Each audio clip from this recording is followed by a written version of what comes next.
Sana tuh mereka banyak banget yang tidur.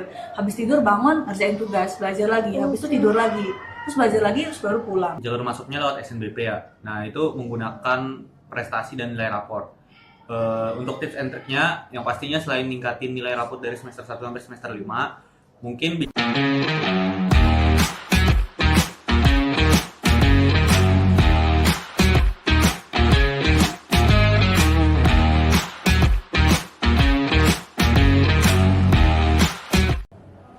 Assalamualaikum warahmatullahi wabarakatuh.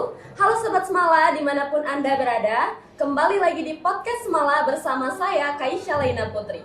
How are you guys today? I hope you guys always be happy. Senang sekali rasanya bisa menyapa Sobat Semala pada podcast kali ini, terutama kakak-kakak yang saat ini berada di kelas 12 SMA nih. Yang kita ketahui sebentar lagi akan mengakhiri masa SMA-nya dan akan melanjutkan ke perguruan tinggi. Mungkin masih banyak yang bingung, kira-kira mau masuk universitas mana ya? Terus mau ngambil jurusan apa? Dan jalur pendaftarannya ada apa aja sih? Nah, untuk itu, saat ini kita sudah kedatangan tamu spesial, 4 narasumber dari 4 universitas populer di Indonesia. Halo kakak-kakak. Halo. Gimana nih kabarnya hari ini? Sehat semuanya kan? Ya. Alhamdulillah. Biar ngobrolnya lebih enak, boleh dong kenalan dulu. Kita mulai dari kakak ini sebelah kiri. Halo, sahabat Semala. Perkenalkan, nama aku Alkan Mira, biasa dipanggil Kanda. Aku dari Institut Teknologi 10 November atau biasa disingkat ITS, dari Fakultas Teknologi Elektro dan Informatika Cerdas, Prodi Teknik Elektro. Boleh lanjut kak? Halo Sobat Semala, aku Devaya Nargia Putri, biasa dipanggil Devaya, dari Universitas Gadjah Mada, Fakultas Teknik dan jurusan Teknologi Informasi. Halo Sobat Semala, kenalin nama aku Dude. Aku dari Universitas Indonesia atau biasa disingkat UI. Aku dari Fakultas Hukum, Prodi Ilmu Hukum. Halo Sobat-Sobat Semala, perkenalkan aku Muhammad Rifki Buamona, biasa dipanggil Kiki. Aku dari Institut Teknologi Bandung, terutama Sekolah Teknik Elektro dan Informatika, jurusan Teknik Biomedis.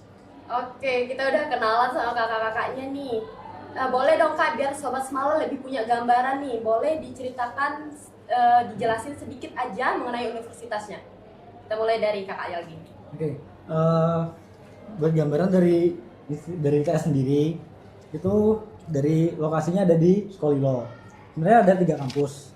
Yang ada di Manyar, Skolilo ini kampus utamanya. Kalau dari Manyar itu ada D4 Infrastruktur Sipil sama D4 Sipil. Terus buat yang ketiga tuh ada di Cokro Aminoto, itu buat S2. Terus kalau buat fakultasnya, gambarannya ya aku sendiri kan dari FTIC ya, Fakultas Teknologi Elektro dan Informatika Cerdas, itu mencakup tentang kayak teknologi informatika, terus ada dari elektro juga. Tentang teknologi lah. Boleh kak?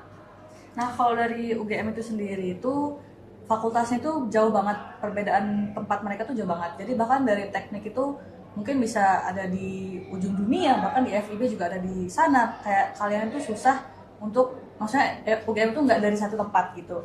Kalau dari teknik sendiri itu tempatnya di Jalan Pogung, kurang lebih di sana. Kalau dari fakultas mereka dan jurusan mereka sendiri itu kurang lebih sama seperti universitas pada biasanya, mungkin dari klaster agro, saintek, soshum itu kurang lebih sama. Boleh lanjut? Kalau di UI sendiri itu kita punya 2 lokasi. Yang pertama ada di Depok, itu tepatnya di Jalan Margonda, dan kalau yang kedua itu ada di Salemba. Tapi itu khusus untuk Fakultas Kedokteran dan Kedokteran Gigi untuk semester, kalau dia salah semester 5 kalau dia salah. Terus kalau di fakultasnya sendiri, kebetulan kalau di Fakultas Hukum itu cuma punya 1 prodi untuk sarjana S1 dan 2 prodi untuk S2. Yang aku sendiri prodinya ilmu hukum, itu khusus untuk S1 doang. Dan untuk S2-nya itu ada magister ilmu hukum dan magister notariatan. Boleh lanjut kak Kiki? Kalau di ITB sendiri itu sebenarnya menerapkan sistem multi kampus. Di situ kita kampus utamanya sebenarnya ada di Jalan Ganesha di tengah kota Bandung. Tapi untuk tahun pertama, semua mahasiswa ITB itu harus belajar di kampus Jatinangor. Itu ada di Sumedang. Kemudian mereka bisa lanjut pada tahun kedua untuk ke kampusnya masing-masing. Opsinya itu biasa ada 2, yaitu kampus Ganesha di Bandung atau tidak tetap di Jatinangor, dan juga ada tambahan sebenarnya ke kampus Cirebon untuk jurusan dan fakultas tertentu. Terlebih juga ada kampus di Jakarta, itu biasanya untuk S2. Sebenarnya bentuk kampus dari ITB itu kurang lebih semuanya hampir sama. Ukurannya kecil, jadi masing-masing fakultas itu bisa saling bertemuan, bisa jalan kaki di tempatnya sendiri, tidak perlu jauh-jauh. Ya, kalau kurang lebih seperti itu sih. Kalau untuk fakultasnya yang kakak tahu apa aja? Kalau untuk fakultasnya di Ganesha sendiri itu sebenarnya semua fakultas ada. Fakultas mulai dari Sekolah Teknik Elektroinformatika, saya sendiri itu pusatnya di Ganesha. Kemudian banyak fakultas lain kayak Fakultas Teknik Sipil, Fakultas Teknik Sipil dan Lingkungan, atau Fakultas Pertambangan, Fakultas Kebumian, itu ada di Ganesha semua. Tapi kalau misalnya untuk di Jatinangor sendiri itu ada khususnya kayak Sekolah Ilmu dan Teknologi Hayati yang rekayasa, kemudian ada FTSL untuk jurusan TPSDA, dan juga ada untuk rekayasa infrastruktur lingkungan. Ada juga tambahan untuk informatika di sana dan banyak lain. Dan juga di Cirebon sebenarnya juga ada pertambangan, ada juga bisnis, ada juga oceanografi kalau saya tidak salah ingat. Oke. Nah, kita udah tahu lokasi universitasnya dan macam-macam fakultasnya tadi.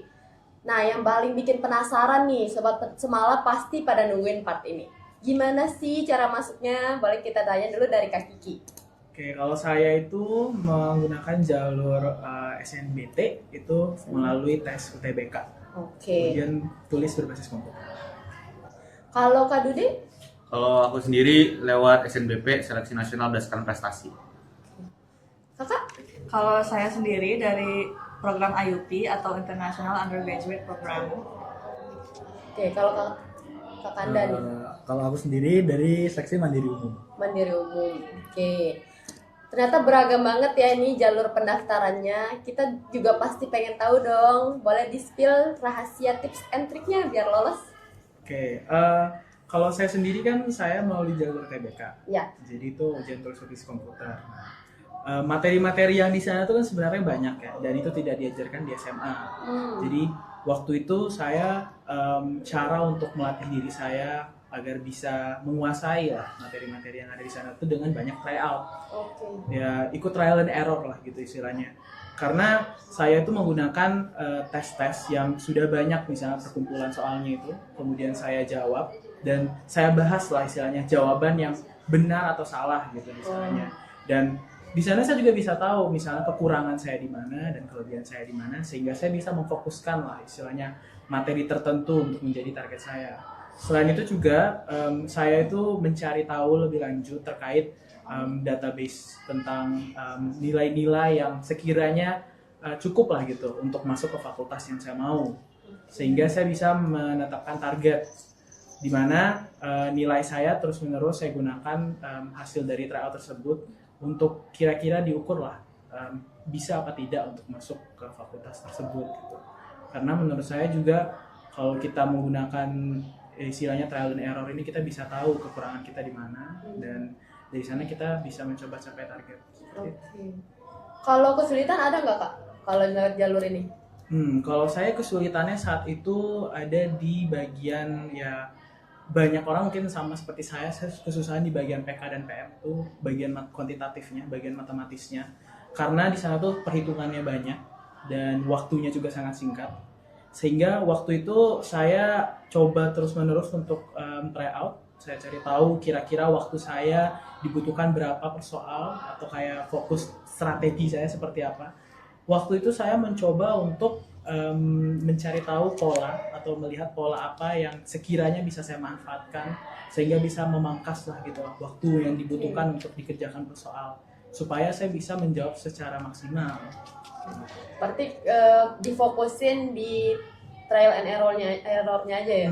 Ya, jadi supaya kita tahu kesalahan kita di mana, kekurangan kita di mana, itu yang kita fokuskan supaya kita ya istilahnya bisa mencapai target. Kalau Kak Dudi gimana? Kalau aku sendiri, aku kan jalur masuknya lewat SNBP ya. Nah, itu menggunakan prestasi dan nilai rapor. Untuk tips and triknya, yang pastinya selain ningkatin nilai rapor dari semester 1 sampai semester 5, mungkin bisa upayakan waktu SMA kalian tuh semaksimal mungkin, entah itu ikut lomba, entah itu ikut organisasi dan lain-lain yang bisa menunjang portofolio kalian lah di SNBP. Karena sertifikat itu sangat membantu banget, nggak cukup dengan nilai aja. Terus juga mungkin bisa dilihat juga data sekolah kalian tuh mungkin alumninya apakah pernah kesini ke kampus ini atau enggak, peluangnya berapa persen. Itu juga sebenarnya kita harus bisa pintar-pintar ngitung peluang sih kalau di SNBP itu, karena SNBP itu di setiap kampus tuh peluang keterimanya paling kecil kuotanya. Terus aku juga mau ngasih tips kalau misalkan di perguruan tinggi khususnya yang populer di Indonesia nih, itu tuh biasanya nerima anak yang dari jalur SNBP itu yang mengambil pilihan tunggal aja. Jadi contohnya aku ngambil Fakultas Hukum UI, aku cuma ngambil itu doang dan pilihan duanya aku kosongin. Dan aku juga tanya teman-teman aku yang di sana dan teman-teman aku yang di UI di fakultas lain juga, ternyata mostly yang SNBP itu ngambil satu pilihan doang.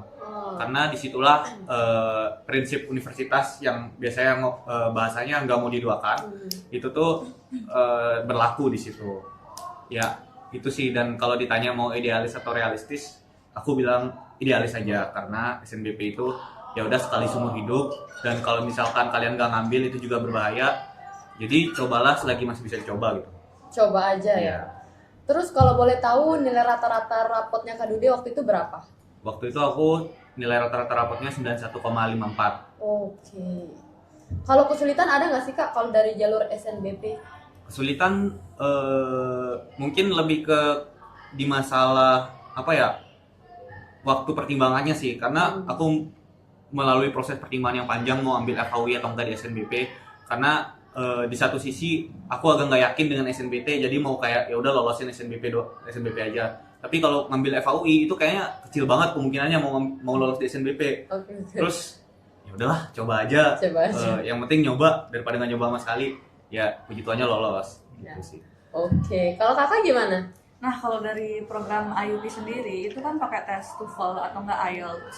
Jadi di sana tuh kalian dites Inggris kalian harus, kalau nggak salah TOEFL itu harus di atas 600 dan kalau IELTS itu harus di atas band 6. Jadi kalau kalian masih di bawah itu masih belum bisa daftar gitu. Sama ada motivation letter juga, serta ada tes akademiknya, tapi itu balik lagi ke fakultas yang kalian pengen daftarin itu ada tes akademiknya atau enggak. Pastinya juga ada interviewnya, jadi interviewnya itu harus pakai bahasa Inggris. Bahasa Inggris. Kalau tips and tricks sih, kalau dari saya sendiri lebih sering nonton film Inggris, terus baca buku bahasa Inggris, sama ngomong-ngomong sama teman-teman pakai bahasa Inggris itu benar-benar ngebantu banget. Jadi dengan di sana sendiri kalian bisa ningkatin nilai TOEFL atau enggak IELTS kalian. Itu persiapan untuk IELTS-nya berarti ya. Kalau boleh tahu Kakak kemarin berapa? Kemarin saya itu 7,5. Wow. Oke. Kalau untuk kesulitannya Kak apa aja? Kesulitannya kalau misalkan kalau dari fakultasnya sendiri dari teknik itu kami nggak ada tes akademik kan, jadi yang ada itu cuma IELTS, motivation letter, sama interview serta rapotnya juga.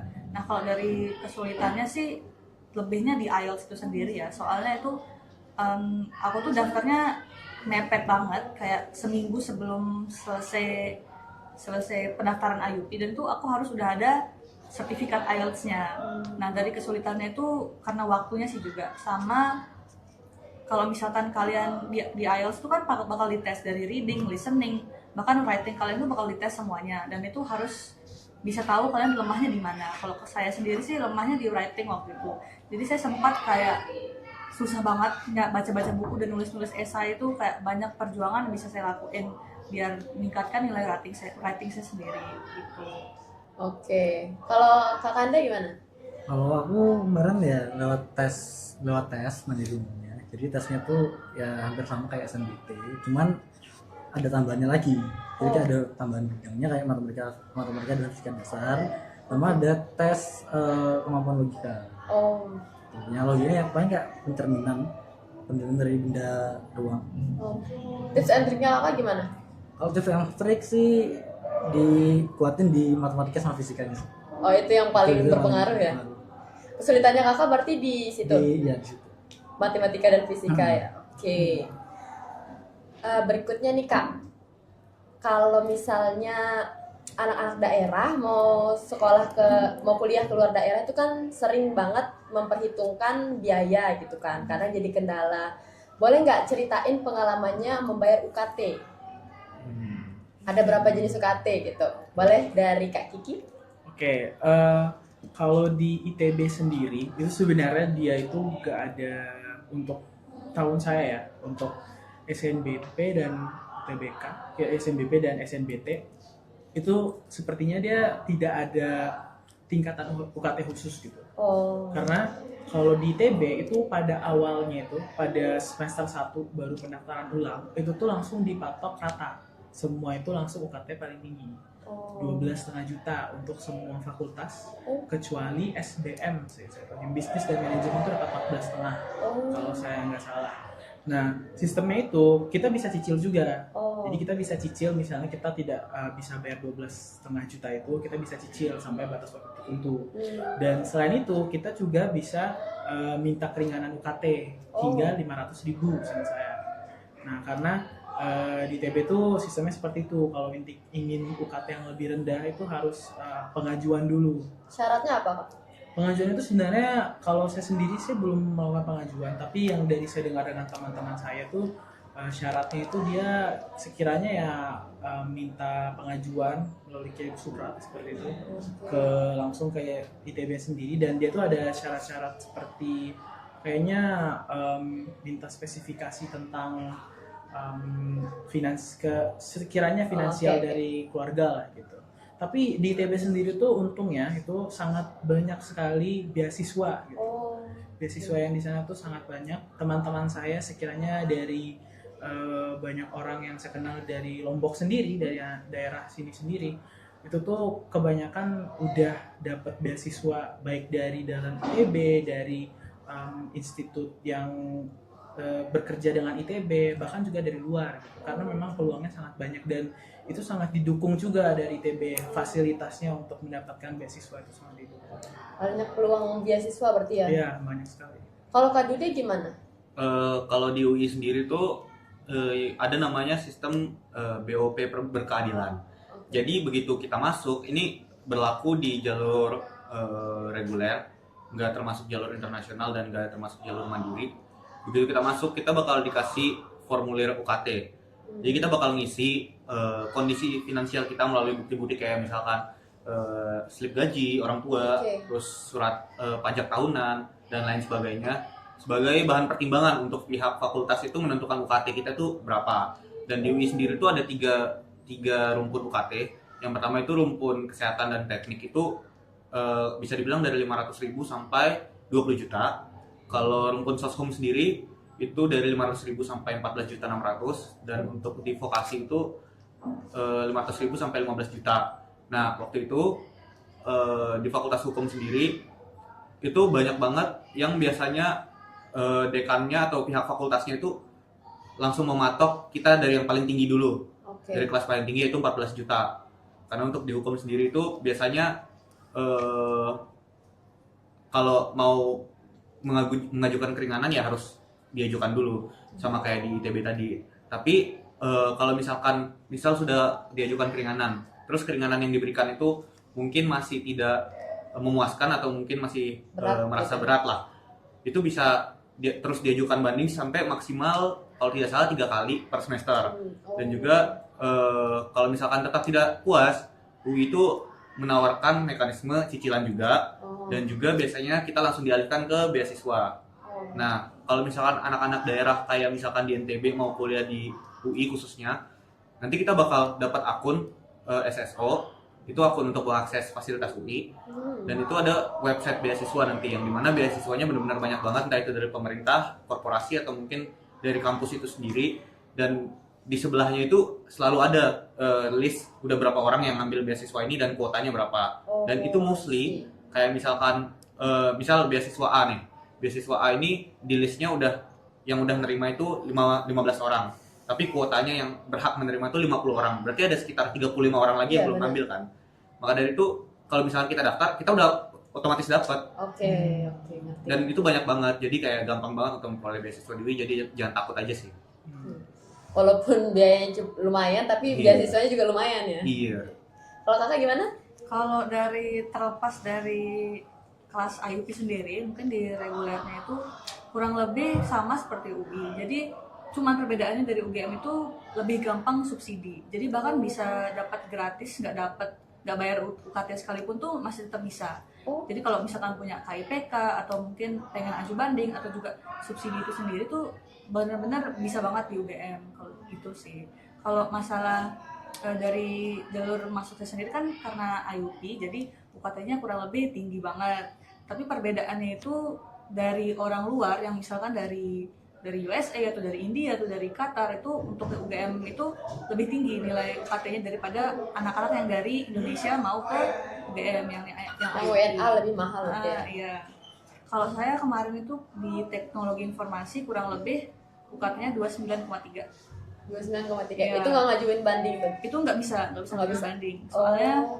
itu tuh IUP itu udah benar-benar langsung segitu. Oh. Cuman perbedaannya sama Mandiri, mungkin Mandiri yang reguler mungkin mereka bayar IP. Jadi kayak bayar uang gedung atau mungkin uang masuk tuh harus bayar lagi. Tapi kalau IUP itu mereka nggak bayar uang apapun lagi. Cuman Udah mentok iya, 29,3 itu udah langsung itu aja. nggak ada lagi Nggak ada tambahan. lagi. Oke. Gitu. Kakak gimana? Kalau dari aku sendiri itu rentangnya dari 500 sampai 12,5. Oh. Nah juga kalau buat kita dapatnya gimana itu tergantung dari slip gaji orang tua dan juga kerja orang tuanya apa. Terus ya kalau memang masih dirasa berat itu juga bisa diaju banding. Sampai kemarin dengar sampai 4 kali sih. Maksimal 4 kali. Maksimal 4 kali. Oke. Terus kemarin kakak dapatnya berapa? Aku kemarin dapatnya 7,5. Oke. Itu tadi ada bayar gedung selain dari 12 itu. Ada, Ada di Itu- lain 12 tuh ya. ada. Itu ada dari rentang 75 sampai 100. Kakak Itu buat dapatnya? mandiri. Oh, buat Tapi kalau mandiri. buat SNBT atau SNBP mungkin di bawahnya itu. Aku nggak tahu berapa. Oke. Berarti di lain dari 12 juta yang kakak itu ada uang gedung lagi. Ada. Oke. Nah, kakak-kakak kan udah cukup lama ya berada di sana nih. Boleh nggak sih di-spill nih, Sobat Semalam mungkin ada yang punya pertimbangan panjang. Kira-kira kalau di kota tuh banyak keluar duit nggak sih gitu kan? Boleh, Kak Kiki? Oke, Gaya hidupnya. kalau dari saya sendiri ya, mungkin terkait dengan keuangan untuk kehidupan sendiri itu sebenarnya sangat subjektif ya. Iya, benar. Tergantung dengan orang-orangnya seperti gimana hidupnya lah gitu. Itu mungkin semua orang sudah tahu. Tapi kalau secara umum mungkin saat saya maba, saat saya masih tahun pertama itu semua anak ITB ya di Jatinangor. Saat itu biaya hidup lumayan murah, tidak terlalu mahal maksudnya. Tapi ya kembali lagi tuh kembali personal lagi ya, tergantung orang-orang.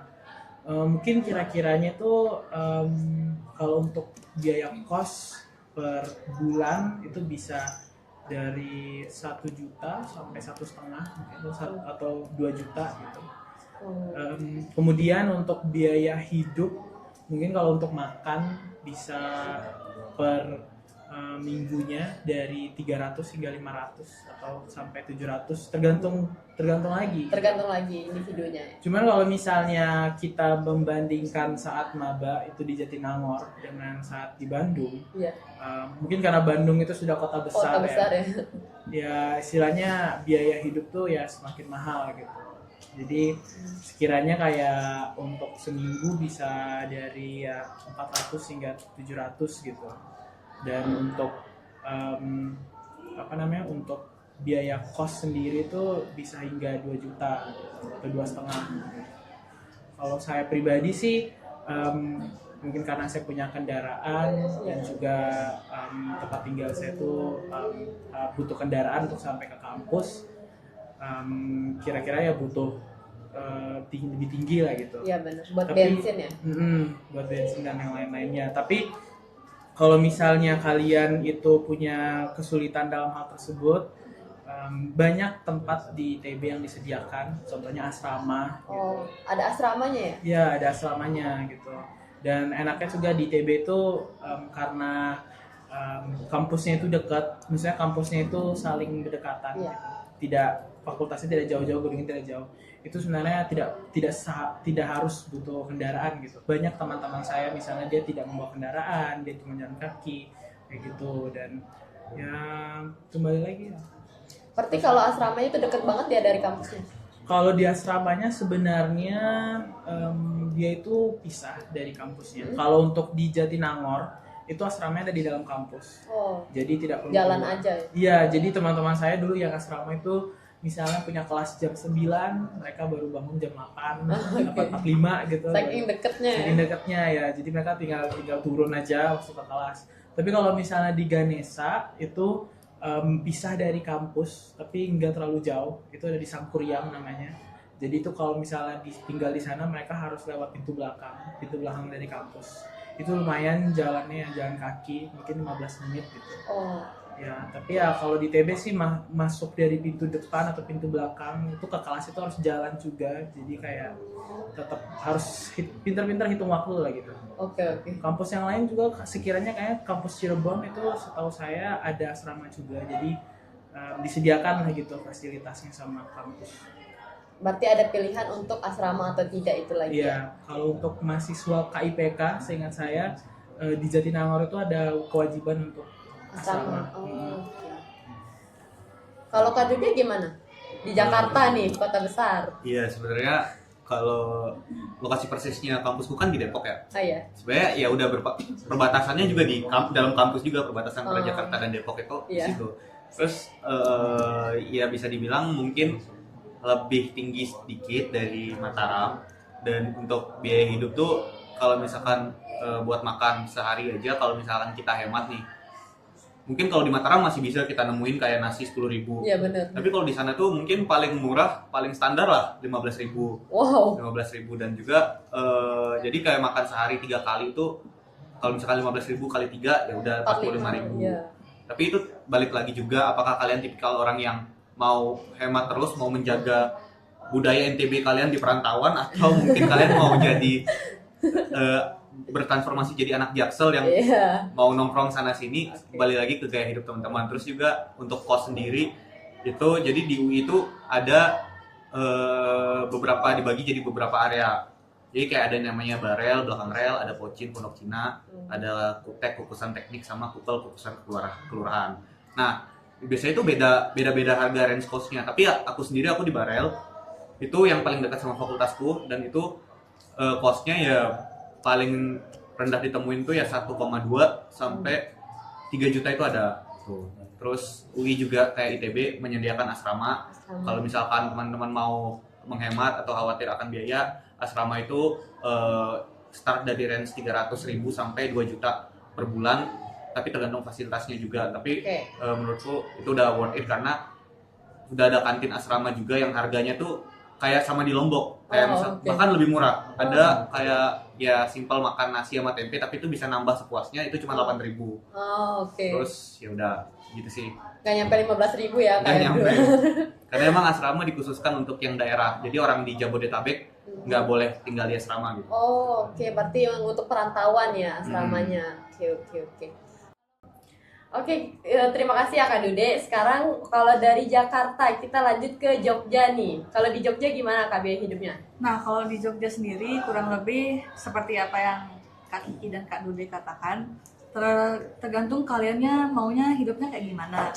Kalau misalkan di Jogja sendiri, menurut aku 1 juta itu udah pas banget. Bahkan bisa jadi lebih dari cukup kalau itu di luar uang kos. Jadi Untuk sebulan?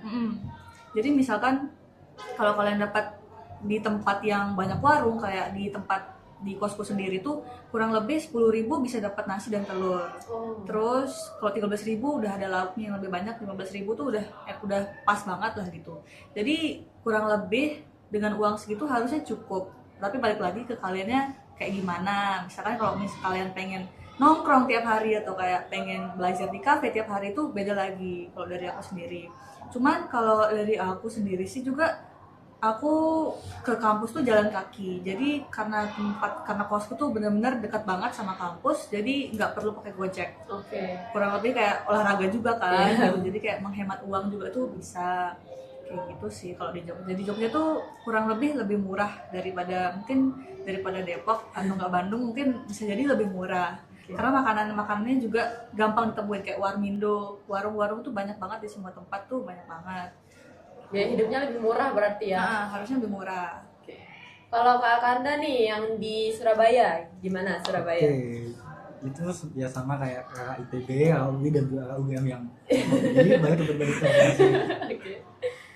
Mungkin 1 juta lebih dikit lah ya. 1 juta lebih dikit. Itu udah bisa cukup lah sampai sebulan kalau kita bisa hemat. Dan juga ya makanannya ya terbilang murah. Bahkan yang 8.000, kita 8.000 juga udah bisa dapat nasi pecel lengkap. Oke. Lengkap sama es teh juga. Oh, lumayan jauh berarti ya sama Depok. Berarti biaya hidupnya tergolong murah berarti kalau di sekitaran Jawa ini ya. Depok lumayan tinggi ya, Bandung juga lumayan standar lah ya. Oke. Berikutnya nih yang nggak kalah bikin Sobat Semala penasaran. Pengalaman perkuliahan tuh seperti apa sih kalau misalnya kuliah di jurusan yang kakak-kakak lagi tempuh saat ini? Kak Kiki gimana? Kalau pengalaman saya kuliah, jadi saya tuh kan kebetulan sebenarnya baru dapat jurusan itu di semester kedua. Oh. Jadi kalau di ITB itu kan kita masuk ke fakultas, kecuali kalau peminatan ya. Kalau misalnya peminatan tuh bisa dari awal. Oh. Nah, tapi kalau misalnya di jalur yang reguler, kita itu daftar ke fakultasnya. Jadi saya waktu itu daftar ke Sekolah Teknik Elektro dan Informatika, itu nama fakultasnya. Dan di sana tuh sebenarnya opsinya banyak, ada teknik elektro, ada teknik telekomunikasi, ada teknik tenaga listrik, dan ada teknik biomedis. Dan saya daftarnya itu ke STI yang fakultas saya yang bagian rekayasa gitu. Jadi masuknya tuh bagian rekayasa. Terpisah dengan yang bagian informatika dan juga STI gitu, sekolah yang sistem dan teknologi informasi. Nah, di saat saya masuk jurusan itu saya masuknya teknik biomedis. Itu salah satu jurusan yang paling sedikit isinya di ITB sendiri. Kita tuh bahas tentang teknologi kesehatan atau teknologi yang bisa dimanfaatkan untuk bidang medis gitu. Oh. Jadi ya banyak kelistrikannya, banyak elektronya, banyak juga bagian programmingnya gitu. Ada juga sisi biologisnya yang tentang kesehatan. Ya menurut saya itu suatu pengalaman yang lumayan membuka lah gitu untuk saya sendiri, karena ya dari sana saya melihat bahwa banyak lah gitu potensi yang ada gitu. Selanjutnya juga kalau saya lihat dari lingkup di ITB sendiri, saya merasa tuh sangat mendukung dari sisi saya belajar dengan akses-akses yang bisa saya gunakan untuk lebih meningkatkan potensi diri saya gitu. Itu sudah banyak, dan lingkup pertemanannya juga sangat mendukung gitu. Banyak tempat diskusi di mana kita bisa saling membantu gitu. Ya sekiranya tuh mungkin hampir sama semua di universitas yang lainnya, sekira-kiranya seperti itu. Lingkungannya mendukung banget ya berarti menurut kakak ITB nih. Ya. Kalau kesulitan kakak gimana? Biasanya awal-awal semester nih. Mungkin ya kalau kesulitannya itu ya tentang beradaptasi mungkin ya, dari kita yang dari daerah di Lombok kemudian merantau ke tempat lain yang jauh lah istilahnya gitu, dengan kultur-kultur yang baru, dengan istilahnya bertemu dengan orang-orang dengan berbagai macam budaya baru. Adaptasinya tuh sebenarnya ya tergantung dengan diri kita sendiri lagi, seperti apa karakter kita, apakah kita introvert, apakah kita ekstrovert, apakah kita terbuka dengan pandangan-pandangan baru. Tapi kalau yang dari saya alami itu adalah kebanyakan ya orang-orangnya sangat ramah gitu, lumayan mendukung lah gitu, karena ya masing-masing kita sama-sama melewati masa TPB. Jadi kalau TPB itu ada tahap persiapan bersama, itu tuh semuanya itu karena belum mendapatkan jurusan, kita harus belajar mata pelajaran yang sama, mata kuliah yang sama. Ya dari situ kita bertemu dengan orang-orang baru, kita saling berkenalan, saling berteman. Jadi untuk kesusahannya itu karena sama-sama dialami, itu bisa dengan mudah dilewati kalau misalnya saling mendukung bersama, saling support gitu. Kalau perolehan IPK susah nggak, Pak? Kalau sebenarnya kalau saya pribadi mungkin ya saya waktu itu lumayan kesusahan dalam berbagai makna, tapi khususnya saat saya masih TPB tuh khususnya tuh matematika saja sih. Sisanya tuh saya lumayan bisa karena juga teman-teman mendukung gitu, Saling bantu ya. saling bantu, saling membahas gitu. Jadi kalau di kuliah itu setelah kita kuliah atau sebelum kita kuliah itu kita nggak langsung pulang, bagusnya kita tuh bahas dengan teman-teman kita materi hari ini, pelajaran hari ini, tugas yang akan datang, kita kerjakan bersama. Dari sana kita belajar bareng. Jadi waktu itu untuk perolehan IPK saya waktu itu nilai saya cukup untuk masuk ke jurusan yang saya mau. Nilai saya juga, saya lumayan senang dengan nilai saya. Waktu itu paling hanya matematika saja yang saya kurang gitu. Sekiranya yang lain bisa. Berarti cukup mudah ya, yang penting dibarengi dengan saling tolong menolong gitu. Kalau kata mudah sih mungkin enggak ya. Saya waktu itu lumayan, saya waktu itu kesusahan banget. Karena kita kan juga sebagai anak TPB di ITB waktu itu kayak sangat terpressure untuk mendapatkan nilai bagus. Demi jurusan itu ya? Demi jurusan, karena mungkin yang lain, kalau saya sendiri mungkin saingannya kurang, tapi kalau untuk jurusan lain itu saingannya sangat ketat, sehingga kayak orang-orang tuh benar-benar mencoba untuk mendapatkan nilai yang sangat tinggi, sehingga mereka itu bisa dapat ke jurusan yang mereka mau. Peminatnya banyak gitu ya. Jadi sistemnya itu nilai IPK yang paling tinggi itu yang diutamakan untuk nilai IP yang tertinggi semester itu tuh yang diutamakan untuk memilih jurusan yang mereka mau gitu. Sehingga kalau misalnya untuk fakultas tertentu itu kalau misalnya nilai IP-nya tidak cukup atau disaingi dengan orang-orang yang lebih banyak yang nilainya lebih tinggi, itu bisa saja terlempar dari jurusan yang dia mau gitu. Sehingga ya TPB itu memang pressure-nya lumayan tinggi. Persaingannya ketat ya? Iya, persaingan sangat ketat. Yang penting dapat dukungan dari teman, dapat komunikasi yang baik dengan orang tua, bahas tentang keluh kesahnya sehingga bisa dilepaskan penatnya, seperti itu pressure-nya lama-lama bisa menghilang. Yang penting penuh dukungan aja. Iya, penuh dukungan aja, harus sosialisasi.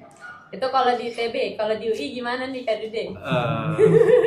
Kalau aku di UI sendiri pengalaman kuliah ya mungkin bisa dibilang aku cukup enjoy. Karena ya emang dari dulu aku juga pengennya di sini dan aku juga masuk di jurusan yang emang aku pengenin. Jadi lingkup pembahasannya tuh lingkup yang aku suka gitu. Terus juga mungkin agak struggle sedikit di awal karena masuk hukum tuh benar-benar menuntutku untuk banyak membaca. Khususnya setiap kali ada peraturan perundang-undangan yang terbit yang mau disahkan itu langsung dibaca dulu. Apalagi kalau nanti kita sudah masuk ke mata kuliah yang mungkin semester depan aku bakal masuk ke mata kuliah yang asas-asas kayak hukum pidana, hukum perdata, dan itu mungkin bakal lebih banyak bacanya lagi, lebih banyak analisisnya lagi. Tapi ya agak struggle di situ karena dulu di SMA aku suka baca, cuman nggak sebanyak itu bacanya. Tapi ya banyak banget materinya. Iya, tapi ya udah diajarkan untuk terbiasa dan syukurnya juga dengan membaca ini aku mungkin bisa lebih menambah wawasan terkait dengan diksi bahasa sih. Karena biasanya kalau di peraturan perundang-undangan kan ada bahasa-bahasa yang mungkin bisa disalahartikan sama pembacanya. Tapi kita bisa belajar buat menafsirkan itu sebenarnya tafsiran yang tepat tuh kayak gimana. Terus yang bikin struggle di awal juga karena di hukum UI itu agak sedikit berbeda dengan fakultas hukum yang lain. Mereka itu semester satunya, jadi ada semester 1 wajib itu mata kuliah pengantar ilmu hukum. Biasanya kalau di universitas lain itu pengantar ilmu hukumnya lebih ke bagaimana sejarah hukum, bagaimana hukum itu dibuat dari awal. Tapi kalau di UI itu udah masuk juga ke dalam bagian filsafatnya. Dan itu agak menguras pikiran sedikit di awal, tapi ya lama-lama terlatih dan itu sebagai bahan bekal juga buat di semester sekian untuk ngambil matkul filsafat hukum. Itu sih. Itu untuk kesulitannya ya. Oke, terima kasih ya. Lanjut kita ke UGM nih. Kalau di UGM gimana? Kalau dari saya sendiri ya, menurut saya kalau dari SMA saya tuh ngerasa kayak karena fakultas saya informatika, kayak nilai informatika saya bagus nih, atau mungkin di kelas tuh ranking 1, ranking 2, ranking 3 tuh kayak rasa kayak bisa nih bertanding sama anak-anak UGM. Tapi baru pas keterima nih di UGM tuh kalian pasti bakal ngerasain rasanya kayak sebenarnya kalian orang yang paling nggak tahu apapun di kelas itu. Kayak pasti ada rasanya ngerasa kayak gitu. Kayak kok orang-orang ini udah pada angkat tangan ditanya ini udah pada tahu, udah pada ngerti, kayak mereka sebenarnya udah belajar, kita belajar hal yang sama nggak sih pas SMA. Menurutku di situ aku ngerasa kayak perbedaan SMA dari kota besar, misalkan dari Jakarta atau dari Jawa tuh sama dari NTB tuh kayak perbedaannya jauh banget. Dan itu aku ngerasain banget. Makanya pas baru pertama kali masuk UGM tuh aku benar-benar kayak shock berat. Kayak semua orang tuh udah pada, karena aku informatika kan, udah pada ngerti C++, udah pada ngerti Python, bahkan laptop mereka tuh semua bagus gitu kan. Di sana aku kayak otomatis pasti ada rasa mindernya sedikit gitu. Makanya aku kayak selesai UTS, selesai ujian tengah semester tuh aku fokusin sama basic atau materi basic SMA. Karena mungkin kurang lebih pas SMA tuh aku tuh kayak nggak terlalu sefokus itu kan. Soalnya pas kelas 12 tuh fokusin UTBK atau kayak mau kuliah gitu. Jadi materi-materi fisika atau kayak matematika yang dulu kita udah lupa tuh jadinya pas kebawa ke kuliah tuh harus dipelajarin ulang lagi. Oh, itu perlu berarti? Perlu banget, benar-benar perlu banget. Kalian tuh pasti ngerasa kayak SMA tuh kayak benar-benar beda banget lah sama kuliah. Itu yang pertama. Terus kalau misalkan di teknik itu baru masuk gedungnya itu semua orang tuh pasti pakai laptop. Semua orang tuh pasti belajar, bahkan mereka ada yang tidur juga. Jadi kayak baru selesai kelas itu ada kayak ruangan diskusi kan. Di sana tuh mereka banyak banget yang tidur. Habis tidur bangun ngerjain tugas, belajar lagi. Habis itu tidur lagi, terus belajar lagi, terus baru pulang. Ambis banget ya? Iya, berasa kayak gitu. Maka aku tuh sendiri kayak ngerasa minder, kayak orang-orang ini sebenarnya mereka benar-benar effort banget dan lihat banget kok aku malah masih di sini kayak gitu. Itu pasti bakal ada rasa yang kayak gitu sih. Berarti sulit di awal menyesuaikan ya sama. Iya, kurang lebih kayak gitu. Kayak gitu. Kalau kakak gimana di ITS nih? Kalau dari aku sendiri ya kesulitan, pasti shock ya soalnya dari materi fisika nih yang dari SMA kita udah belajar terus lupa tiba-tiba. Ternyata materi fisika di kuliah ini, apalagi kita di teknik, itu ternyata lebih kompleks lagi. Itu lebih tingkat lanjut lah istilahnya. Terus sempat shock juga karena siap di mata kuliahnya ya, aku kayak ngerasa, wih aku kayak kok orang aja sepintar ini, kok aku ngerasa bodoh, nggak bisa ngikutin mata kuliahnya sama sekali. Dan sempat aku terkena pressure, mentalku sempat turun karena IP ku sempat di bawah 3. Sih. Berarti kesulitan awalnya itu ya kurang ngimbangin berarti. Nah, apalagi pas di mata kuliah pemrograman dasar nih, yang dimana SMA aku nggak pernah megang nggak pernah coba pemrograman nih, terus tiba-tiba masuk ke sini, aku shock. Berarti banyak banget hal baru ya semenjak masuk ke perkuliahan ini, luar biasa. Nah, Sobat Semala, sebenarnya masih banyak banget yang pengen kita bincang-bincangin sama kakak-kakaknya ini nih. Cuman karena kita terbatas waktu, boleh dong kakak-kakak dikasih pesan gitu buat kakak-kakak Sobat Semala di luar sana yang kelas 12 untuk lanjut ke perguruan tinggi. Boleh dari Kak Kiki mungkin? Dari Kak Kanda aja. Oke. Jangan pernah takut untuk mencoba.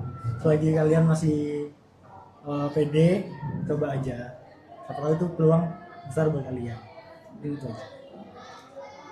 Jadi idealis, kalian mau UI, mau UGM, mau ITB, mau ITS, kalian tuh harus bisa mewujudkan mimpi-mimpi kalian yang lebih tinggi. Jangan nganggap diri kalian itu, aduh aku kayaknya di kotaku aja deh, ngambilnya nggak mau keluar. Kalian harus idealis. Berikutnya boleh Kak Dede? Kalau dari aku sendiri kurang lebih sama. Cobalah apa yang masih bisa dicoba. Karena untuk mencari tahu mana peluang yang lebih besar, untuk mendapatkan peluang yang lebih besar adalah dengan mencoba. Karena kalau nggak nyoba, nggak ada peluangnya sama sekali.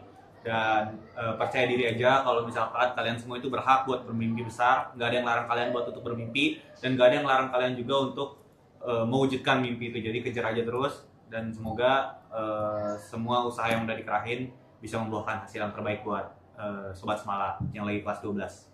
Semangat. Boleh Kak Kiki lagi. Ya, mungkin sama persis. Belajarlah yang kuat, pahamilah posisi kalian sebagai anak SMA yang bisa memiliki potensi untuk lebih berkarya dan berinovasi, dan kemudian peran kalian pada masyarakat untuk mengabdi dan juga untuk memajukan Indonesia, sehingga tetaplah semangat untuk belajar dan gunakanlah kesempatan ini untuk kalian melanjutkan pendidikan yang lebih tinggi. Wah, kita udah dapat banyak banget nih hari ini. Terima kasih banyak ya kakak-kakak sudah mau meluangkan waktunya untuk berbagi ilmu dan pengalamannya ke Sobat Semala di luar sana. Nah, Sobat Semala, Itu dia tadi gambaran mengenai berbagai macam universitas yang udah disampaikan sama kakak-kakak senior kita. Sesuai dengan perguruan tingginya masing-masing ya. Semoga saat ini Sobat Semala sudah bisa mendapatkan pencerahan. Nantinya akan mengambil program studi apa dan di mana. Sesuai juga dengan pertimbangan yang sudah disampaikan sama kakak-kakak tadi. Cukup sekian podcast Semala hari ini. Saya Kaisha Laina Putri pamit undur diri. Bersama Semala Hebat kita kobarkan semangat partisipasi, prestasi, prestise. Sampai jumpa.